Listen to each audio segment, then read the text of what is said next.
فرما. اس کو کہتے ہیں زیادہ دعا کرنا. بات تو یہ ہونی چاہیے تھی کہ اٹھتے بیٹھتے ہم مولا کی آمد کی دعا کرتے ہیں، اور جب اتنی زیادہ دعا کرتے تو وہ کریم رب ہے، وہ ہمارے اندر بھی کوئی انقلاب لے آتا اور ہم میں تبدیلی بھی آ جاتی.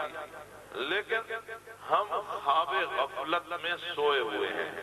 ہمیں جگانے کے لیے ہے عزاداری. عزاداری مجلس عزا ہے، مجلس مصیبت ہے. کس کی مصیبت؟ جو کربلا میں مارے گئے. کون؟ جس کا انتقام نہیں لیا گیا.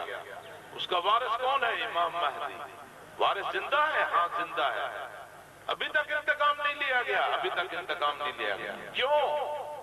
تو اس کے ساتھ مددگار نہیں ہے، اس کے ساتھ حمایت کرنے والے نہیں ہیں. ہم جو اتنے سارے ہیں، ہم نے کب اسے یاد کیا ہے؟ ہم نے کبھی سوچا ہے کہ وہ ہم سے کیا چاہتا ہے اور ہمیں کیا ہونا چاہیے؟ بس یہی باتیں ذکر ہوں گی تو امید ہے اگر چند بھی اس محرم میں تیار ہو جائیں، تو اگر کوئی تیار ہو جائے کہ میں اپنے زمانے کے امام کی نصرت کروں گا اور ان کے ساتھ رہوں گا، ان کی خدمت میں ہوں گا، اور صبح شام یہی تڑپ ہو، تو اگر وہ آپ کے ظہور سے پہلے مر گیا تو وہ قریب گھرانہ ہے. امام اس کی قبر پر جائیں گے اور اسے کہیں گے اے فلاں شخص اٹھ، قبر سے باہر آ جا. وہ قبر سے باہر آئے گا، امام کی زیارت کرے گا، قدموں میں گرے گا.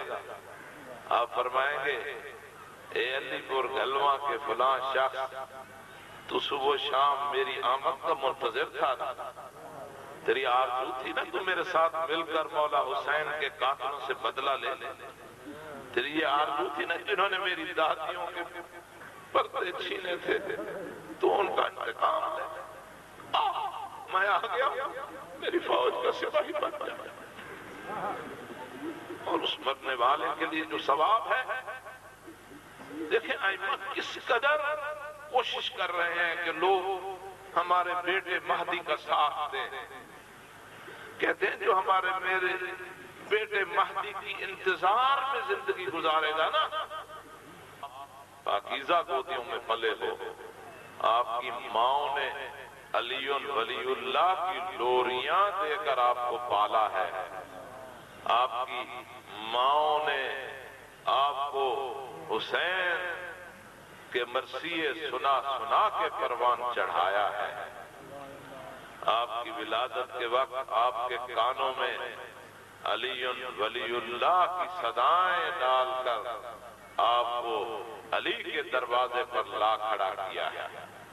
لیکن اس دروازے پر آنے کے بعد جو تقاضے ہیں وہ مجھے پورے کرنے ہیں.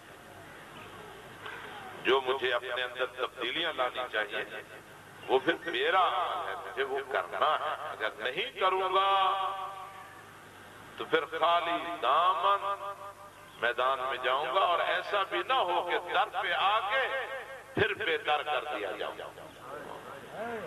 اور اپنی بے عملی اور اپنی بے فکری اور بے شعوری کی وجہ سے. ایک دفعہ بلند آواز سے صلوات پڑھیں.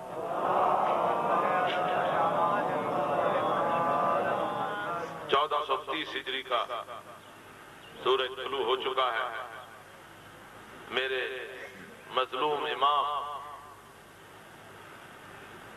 مظلوموں کے وارث امام مہدی کی عمر مبارک 1174 سال 4 ماہ 18 دن ہو گئی ہے. اللہ انہیں کروڑوں سال زندہ رکھے. ان کی تعریف میں چند جملے عرض کرنا چاہتا ہوں کہ وہ کون ہیں، کس شان کے مالک ہیں، جن کی ولادت با سعادت سامرہ شہر میں نرجس پاک کی گود میں حسن عسکری علیہ السلام کے گھر میں سامرہ شہر میں 15 شعبان کی سحر کے وقت جمعہ کی سحر 1455 ہجری ہوئی اور اللہ تبارک و تعالیٰ نے اسے بقیت اللہ کا لقب عطا کیا اور ان کے 600 القاب ہیں کہ ہر لقب ان کی عظمت اور جلالت پر دلیل ہے۔ مولا کائنات امیر المومنین علیہ السلام نے ایک جگہ پر نہیں متعدد مقامات پر اپنے اس بیٹے کا مختلف انداز سے مختلف طریقوں سے تعارف کروایا ہے اور اس انداز سے کرایا ہے تاکہ لوگوں کے ذہنوں میں میرے بیٹے مہدی کی محبت جاگتی رہے اور ان کے دلوں میں مہدی بسے، مہدی کی ولا کے ساتھ وہ زندہ رہے۔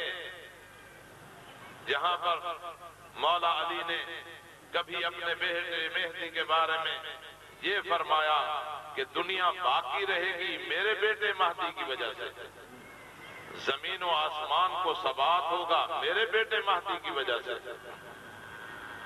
لوگوں کو روزی ملے گی میرے بیٹے مہدی کی وجہ سے، اور زمین پر عدل اور انصاف کا نفاذ ہوگا میرے بیٹے کے مہدی کی وجہ سے۔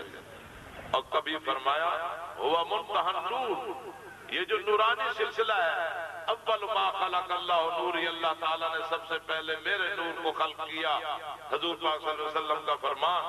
تو امام علی مولا فرماتے ہیں یہ جو نورانی سلسلہ ہے اللہ کی نمائندگی کا، منتہی نور میرا بیٹا مہدی ہے کہ اس نورانی سلسلے کا آخری حصہ اور اس کی آخری کڑی میرا بیٹا مہدی ہے۔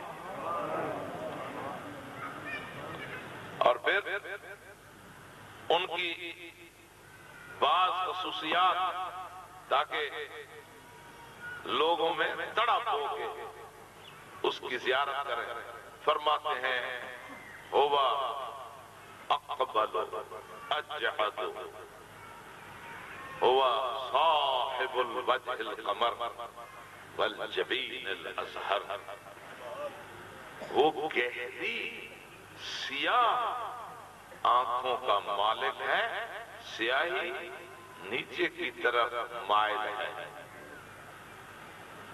اور گھنے گریالہ بالوں کا مالک ہے، سیاہ رنگ کے جنہوں نے اس کی خوبصورتی میں اور اضافہ کر دیا ہے، اور اس کا چہرہ کشادہ ہے ایسے کہ چودھویں کا چاند، ان کے چہرے کی روشنی کے سامنے چاند کی روشنی ماند پڑ جائے۔ امام جب بیٹھے ہوں تو اندھیرا چھٹ جائے اور ہر جگہ روشنی نظر آئے، نہ چراغ کی ضرورت نہ بجلی کی ضرورت، اور چاندنی رات میں چاند کی روشنی اور ستاروں کی روشنی میرے بیٹے مہدی کے چہرے کی چمک سے ماند پڑ جائے۔ والجبین الازہر، چمکتی ہوئی روشنی چوڑی پیشانی والا، اور پھر فرماتے ہیں والمہدی یطلب القصاص ممن، بلکہ اس سے پہلے والا جملہ جو ہے وہ صاحب العلامت والشامہ،